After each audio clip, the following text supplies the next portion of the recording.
Alright guys, we are back again with a new video with the title Trump confused in a friendly interview still goes wrong.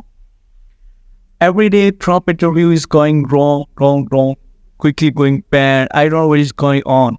So let's start the video. I do reaction on political videos of US. If you're also interested in politics, please make sure to subscribe to my channel. This video is by David Pakman Show. Please make sure to check the original video link given in the description as well. So this is a video of Trump interview. This video is going to be very interesting. Make sure to watch the video till the end. I'll give a review in the end of the video. I also want your opinion about this video. Please give your precious opinions in the comment section. I'm waiting for your comments.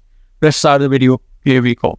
A dazed and confused Donald Trump, desperate for relevance, seeking attention, trying to yell to anyone who will listen about how he's been treated so unfairly, decided to try a friendly interview with Newsmax MAGA type Rob Schmitt.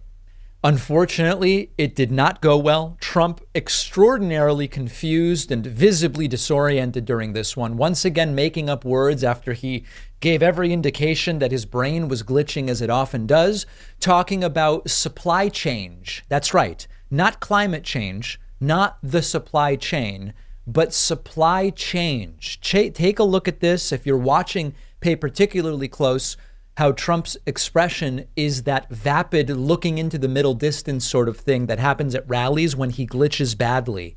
Oh boy. In what regard? I think it's not going to be able to function.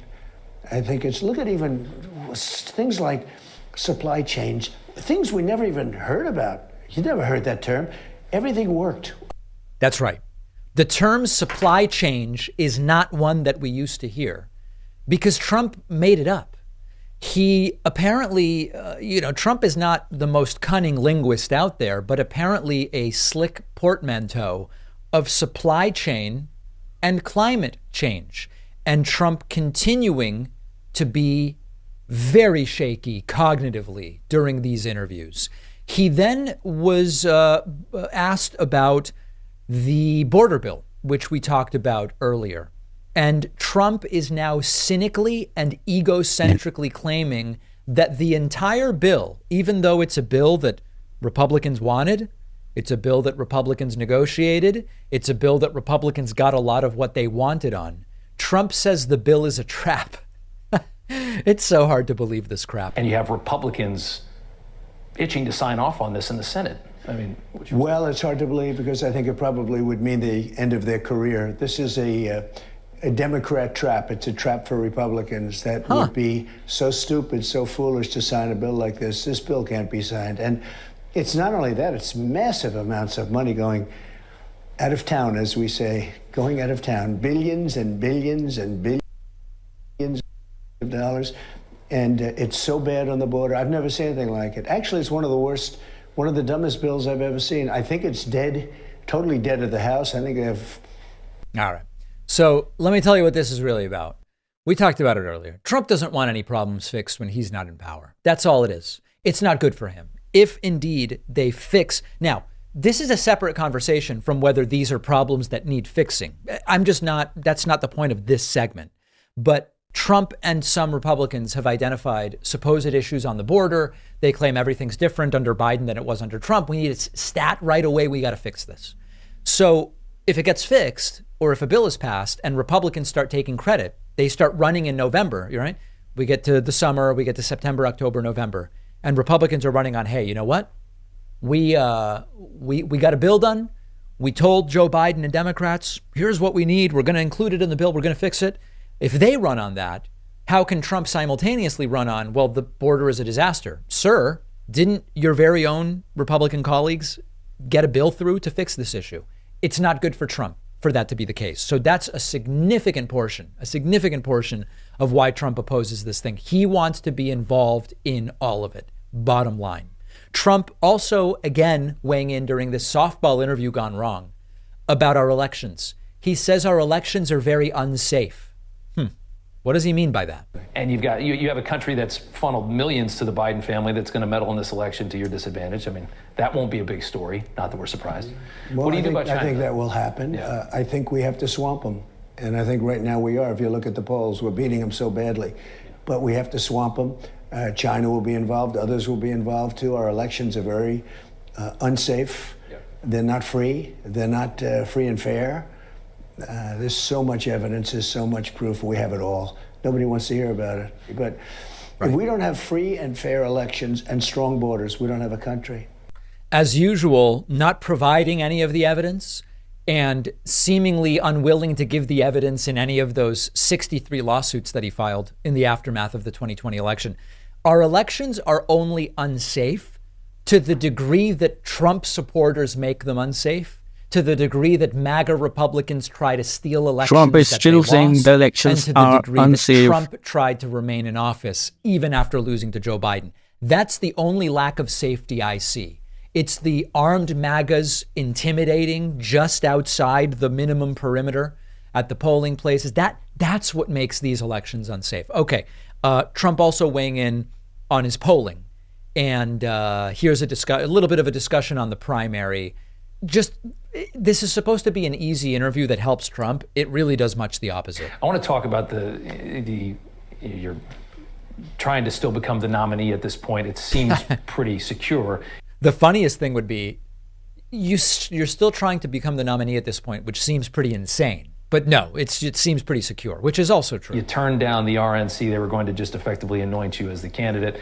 You turned that down. You wanted to kind of fight it out the right way, so you're still dealing with Nikki Haley.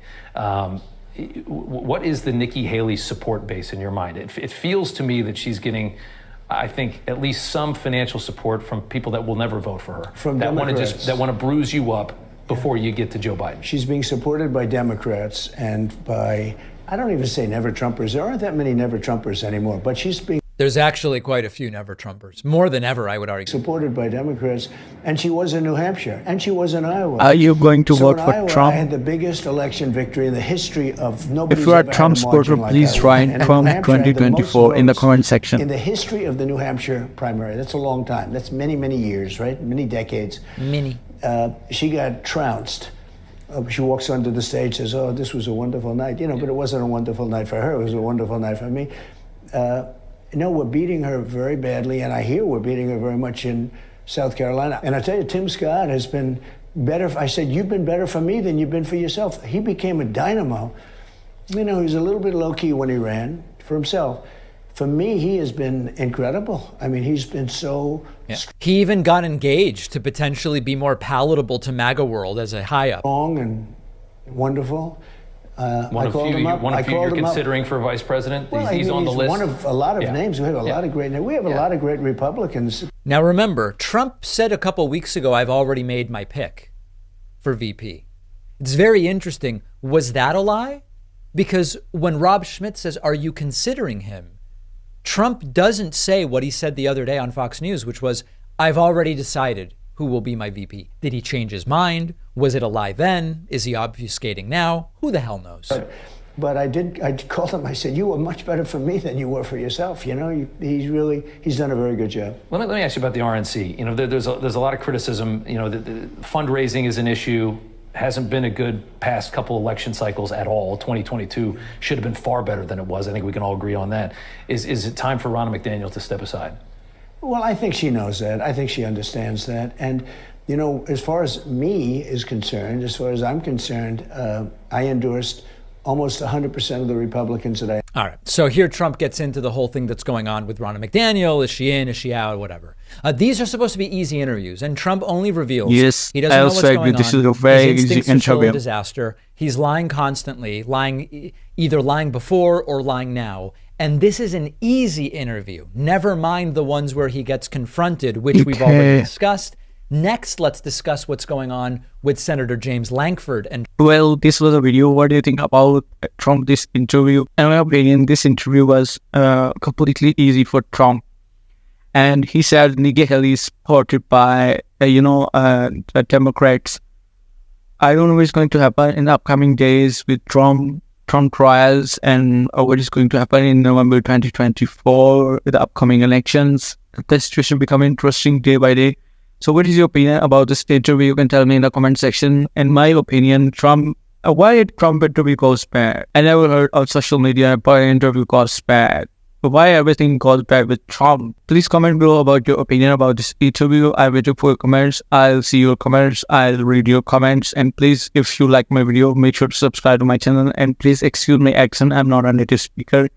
I'm trying to learn American accent as soon as possible. Please give me precious seconds to subscribe to my channel. I'll see you in the next video. Till then, bye-bye.